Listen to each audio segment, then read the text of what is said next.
যেখানে পাবে সেটা গুলি করবে। ক্ষমতা ধরে রাখতে নানা কৌশল ব্যবহার করেছেন শেখ হাসিনা।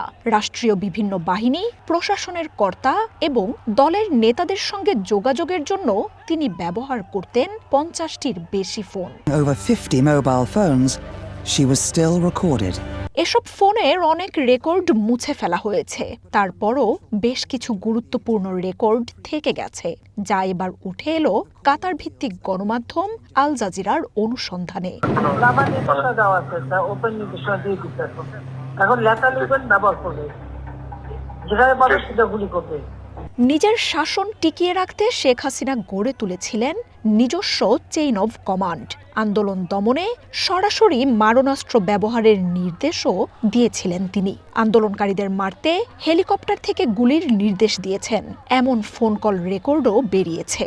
আর যেখানে গ্যাদারিং দেখবে সেখানে ওই উপর থেকে, এখন উপর থেকে পাচ্ছি, অলরেডি শুরু হচ্ছে কয়েকটা জায়গায়।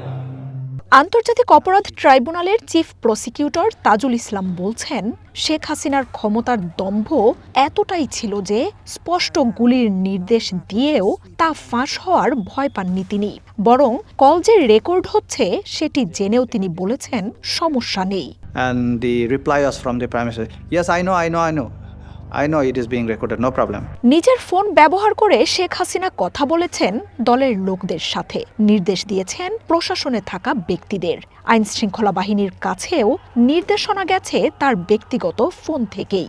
আল জাজিরা বলছে, বিরোধীদের দমাতে শেখ হাসিনা যে কল রেকর্ডের ফাঁদ পেতেছিলেন, শেষ পর্যন্ত সেই ফাঁদে তিনি নিজেই ধরা পড়েছেন।